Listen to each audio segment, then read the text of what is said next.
हंगामा लाइव में आपका स्वागत है।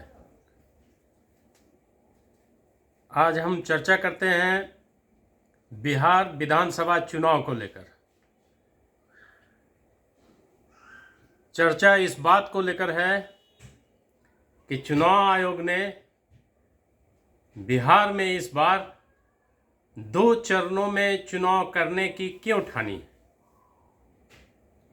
क्या इस पर जो सत्ताधारी दल है उसका अनुरोध था, और था तो किस लिए था?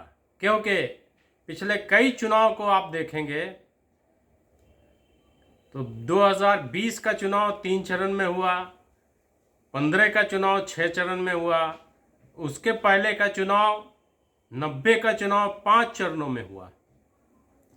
तो इस बार का चुनाव 2 चरणों में क्यों? बीजेपी और आरजेडी दोनों का ही चुनाव आयोग से इस संदर्भ में अनुरोध था कि चुनाव 2 चरणों में हो। क्यों? तो इसका जवाब यह है कि इन 2 ताकतों को इस बात का डर है कि चुनाव अगर ज़्यादा चक्रों में होता तो उन्हें नुकसान उठाना पड़ सकता था। डर के आखिर किसका? डर तीसरी ताकत का, जो इन दोनों बहुत तेजी से उभरी है। वो इसलिए भी क्योंकि जनसुराज ने बीजेपी के कई नेताओं पर भ्रष्टाचार का आरोप न सिर्फ लगाया है, बल्कि भ्रष्टाचार उन्होंने कहां कहां और किस किस रूप में की है इसका प्रमाण भी दे दिया। इससे बीजेपी बहुत घबरा गई। बीजेपी को लग रहा है कि भ्रष्टाचार पर वो अब तक महागठबंधन को घेरा करती थी और महागठबंधन के नेताओं के पास कोई जवाब नहीं होता था। लेकिन जनसुराज ने, प्रशांत किशोर ने बीजेपी को एक तरीके से भ्रष्टाचार के मुद्दे पर बोलने लायक अब नहीं छोड़ा है। उनके कई नेता प्रमाणित रूप से, और एक तरीके से कहा जाए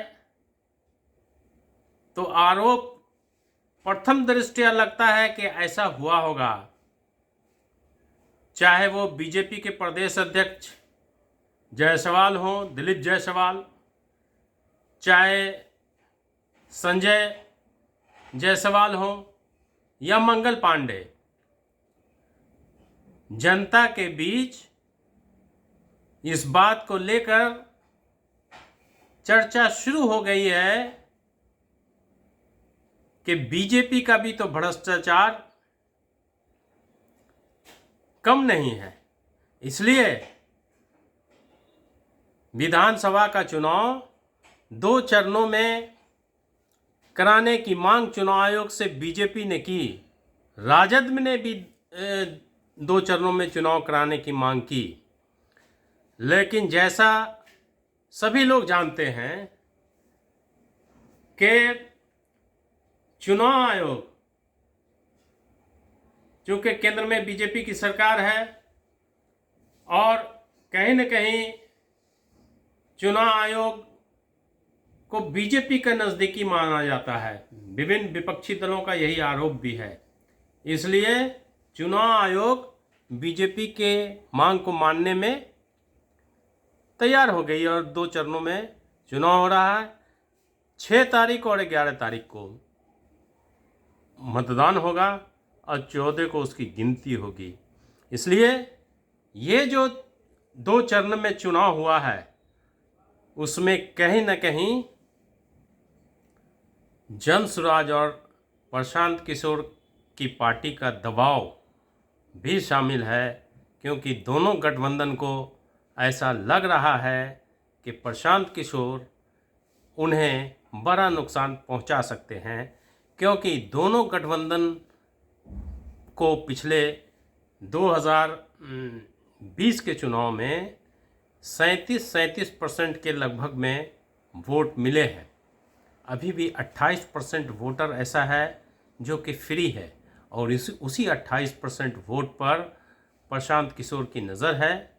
अगर 28% वोट उनके साथ हुआ और इन दोनों महागठबंधनों के, जो महागठबंधन और एनडीए का गठबंधन है, उसके वोट प्रतिशत में सेंधमारी करने में प्रशांत किशोर की पार्टी सफल हो गई, तो बिहार का परिणाम चौंकाने वाला हो सकता है।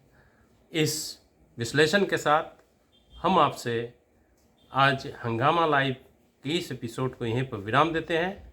कल फिर आपसे मिलेंगे किसी दूसरे विषय पर। तब तक के लिए नमस्कार, अपना ख्याल रखें।